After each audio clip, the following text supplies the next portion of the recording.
Today's episode of What's Going On with Shipping. The port of Shanghai may be beginning to open up. I'm your host, Sal Mercoglano. Welcome to today's episode of What's Going On with Shipping. If you're new to the channel, take a moment, subscribe to the channel, hit the bell so be alerted about new videos as they come out. Well, today we're going to look at a story out by Sam Chambers at Splash 24/7.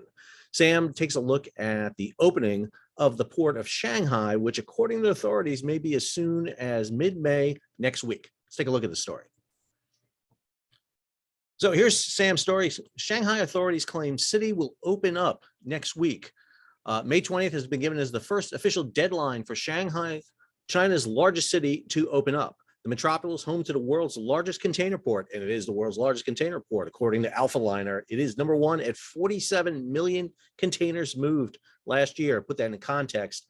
Los Angeles moved 10 million. The port of Shanghai entered lockdown in late March for what was meant to be 10 days as part of China's strict zero COVID policy.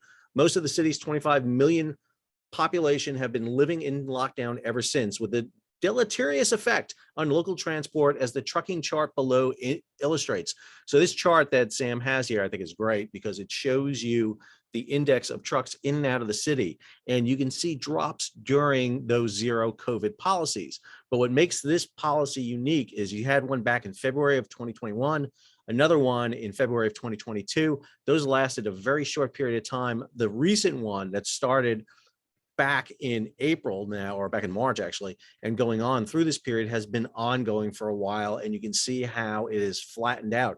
Very few trucks coming in and out. What this means is that even though the port's open and ships are coming in and out, you can't move the cargo in and out of the ports. And this is slowing everything down. This is why you're having a backlog of ships off the port of Shanghai. This is going to have an impact largely because of a lot of imports into China. I know we think exports, but China imports huge amounts of material, including raw material and manufactured goods. If that material isn't incoming, then that means the exports, which are weeks out now, are going to be further delayed. This is going to have a butterfly effect across Chinese exports. Let's keep on with the story here. Up until today, Shanghai authorities have been unwilling to give a firm date for when city would reopen, with persisting cases of COVID flaring up across its 16 districts. As they get cases, they initiate a new clock on their lockdown. Vice Mayor Wu Xing said at a news conference today that an orderly opening would now proceed in the middle of this month, using a Chinese term that refers to the period between May 11th and 20th. In terms of port operations, Peter Sand, chief analyst at container platform Zentia, Peter Sand is one of the best, put him up there with Lars Jensen, just absolutely stellar, told Splash earlier today that it could take anywhere from 4 to 8 weeks for normal operations to resume, while gateway terminals in the US and Europe have repeatedly been warned by container analysts to brace for the so-called whiplash effect from China's reopening. So I've been talking about this a lot. Even though we're seeing a freight recession on trucking, according to the guys at FreightWaves in the US, what's going to happen here is all those back orders that have been sitting there that haven't been able to get out of China will get out at one time. And what you'll see is a wave of freight coming across to the US. And understand that's going to coincide with two events. One, the ILWU renegotiation on the West Coast. They have to have a new contract in place by the end of June. And then the other is, of course, the beginning of third quarter, Q3, where nearly all the goods that are coming for Christmas come roaring in. The reopening cannot come soon enough, with many international manufacturers reporting extreme distress and pessimism at how local authorities have handled the Shanghai outbreak. A flash survey carried out from May 6th to 8th, polling 460 members companies of the German Chamber of Commerce in China, shows that only a small number of firms have been able to operate and resume operations or production in the People's Republic. Foreign employees are increasingly planning to leave the country due to China's strict COVID strategy, the survey showed. In areas affected by lockdowns, companies can only restart their operations under constraints. Just 19% of the surveyed German companies have permits to produce under adverse conditions in such areas. Of these allowed to run operations under lockdown, many only operate at less than half of their production capacity. Logistics problems, low availability of staff, and uncertainty caused by sudden changes in policies are the main reasons for hampering the increase of production capacity, the survey showed. Nearly one-third, 28% of foreign employees of the surveyed companies plan to leave China due to COVID-related measures, with 10% planning to do so before their current employment contract ends. Not a lot of people wanting to stay in China. I talked to Madeline Walchko on board the motor vessel President Wilson, who's been doing that series Restricted to Ship.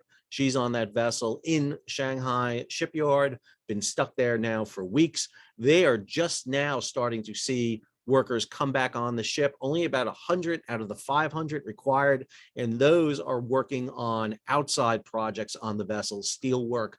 None are going into the interior of the vessel, largely the engine room and auxiliary machinery room, meaning they're still not having any plans to get out of there soon.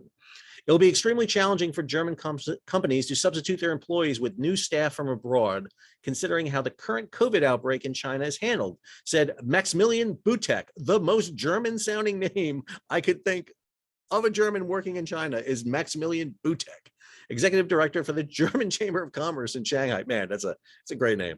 The current circumstances under which German companies have to operate in China can only be short-term solutions in emergency situations. Closed-loop productions are unacceptable as a long-term solution for German companies to operate in China. In other words, you can't do everything solely in China. You've got to broaden out, because when these shutdowns happen, it causes problems. Another key finding from the survey, it turns out that 73% of the respondents' business operations are in areas under full or partial lockdown. At least 32 cities across China are now under full or partial lockdown, impacting up to 220 million people, according to calculations from international news channel CNN. Authorities in China have this week imposed a de facto international travel ban, forbidding citizens from going overseas for non-essential reasons. In a statement Thursday, the Chinese National Immigration Administration said it will tighten its reviewing process on issues, travel documents such as passports, and strictly limit those looking to leave. So obviously China, with this lockdown, is looking to prevent the spread of this, and they have that zero lockdown policy. We've seen countries around the world have pretty strict policies. North Korea had one. New Zealand had one. I'm not comparing New Zealand to North Korea. Please, please, please don't get the Kiwis and the North Koreans mad at me. I don't want to do that. But the policies have been in place to prevent the spread. But with the opening up post-COVID, one of the things we're seeing is these new strains are getting out, and now they're having the impact. North Korea, which doesn't have vaccines, who knows what that happens. New Zealand's had vaccines. Hopefully we don't see the same thing. This video attached to Sam's story shows you the deserted streets of Shanghai. Just again, Shanghai is a huge, if you've never been there, massive city. The amount of people in this city is just incredible. And this drone footage from in and around the area really captures the desolate nature of everybody locked down. So I hope you enjoyed this. This is a zeroing in on a particular story. I'm going to do some more of these as we go forward, especially hitting across the maritime news sites. Today, it was from Sam Chambers at Splash 24/7, and we will go around the horn looking at key stories that are out there. If you enjoyed today's video, please take a moment, subscribe to the channel, hit the bell so you'll be alerted about new videos as they come out.